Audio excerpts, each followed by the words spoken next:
Napríklad, keď chceme spraviť vzor číslo 82,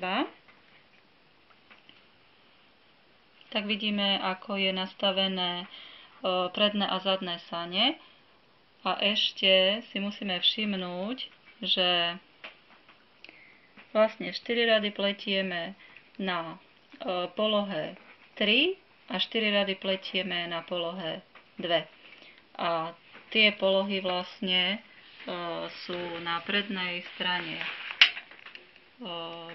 strane pletacieho lôžka. Takže tu je poloha 2 a tu je poloha 3.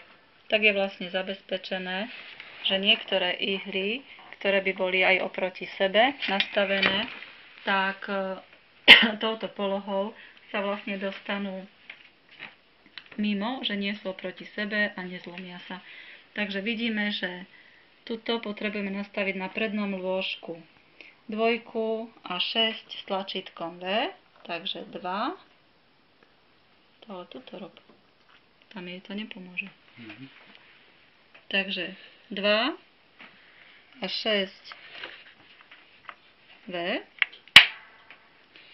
a na zadnej strane je to naopak, to znamená, že tu bude 2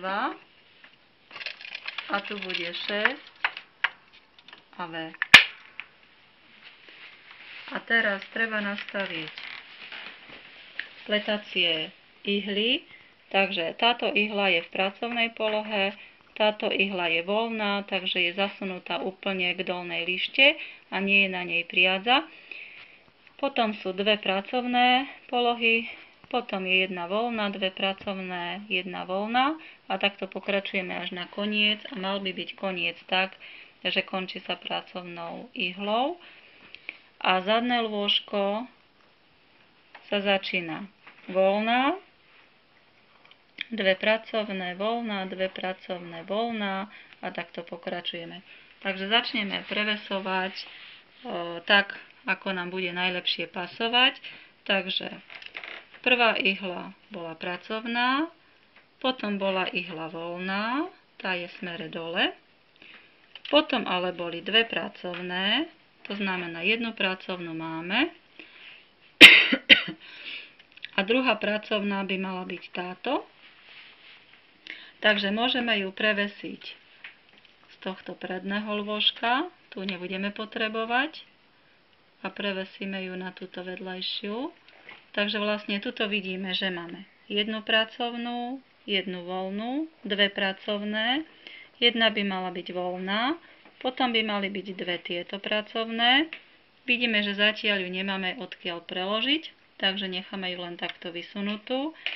1 voľná, znovu 2 pracovné, táto bude voľná, podľa vzoru tak, ako je napísaný. Preložíme, tuto dáme do polohy voľnej, potom znovu 2 pracovné, 1 voľná, 2 pracovné, táto bude voľná, takže tu preložíme. Voľná a potom by mali byť vlastne 1 pracovná, tak sa končí vlastne vzor podľa brožúry. No a teraz ideme na zadnú stranu. Takže keď vidíme, že keď je poloha 3, tak vlastne predné lôžko sa posunie o kúštik do ľava. A keď si to chceme správne nastaviť, tak posunieme vlastne na polohu 0 a vidíme, že prakticky voľná ihla zostala voľná na tom prednom aj zadnom lôžku. Potom by mali byť 2 pracovné a 1 voľná. A znovu 2 pracovné, 1 voľná a takto vlastne nastavíme celý stroj. Čiže toto budú 2 pracovné, tak tuto presunieme z tejto strany. 1 voľná, 2 pracovné, 1 voľná, 2 pracovné, tuto presunieme na túto ihlu. 2 pracovné, 1 voľná, 2 pracovné, 1 voľná.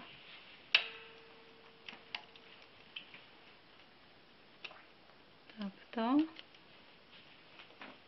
A zadok je, že sa končia 2 pracovné. To znamená, že by to malo byť takto. Hej. A teraz vlastne posunieme polohu, pretože pletieme 4 rady na polohe 3 a 4 rady na polohe 2.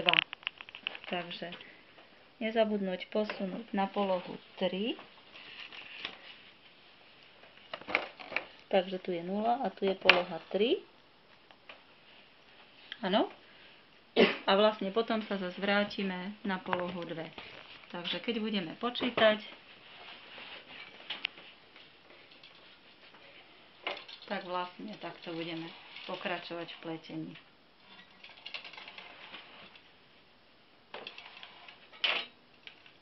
Trošku si to môžeme na prvýkrát nadvihnúť, aby nám to išlo ľahšie, že sa vlastne dostanú za jazyček. A teraz vidíme vlastne, ako tie ihly pletacie do seba zapadajú, že sa nepolámu, keď je to na polohe 3 alebo 2. Tuto ešte vysunieme jednu ihlu a mali by sme to mať správne a tuto môžeme zasunúť. Takže upletieme 4 rady. 1. Znovu si dáme pozor.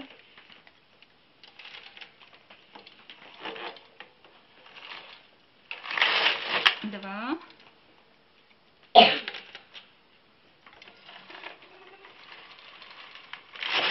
3.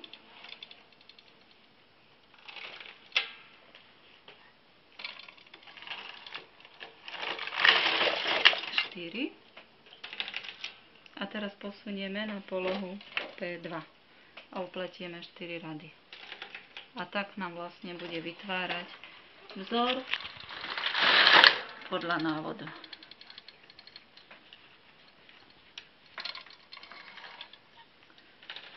Toto bude druhý krát.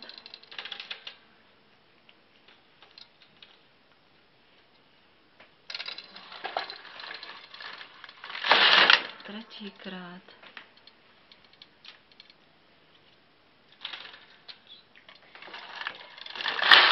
Štvrtý krát.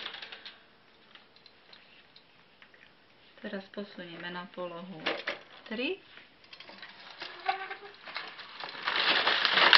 a znovu pokračujeme v pletení.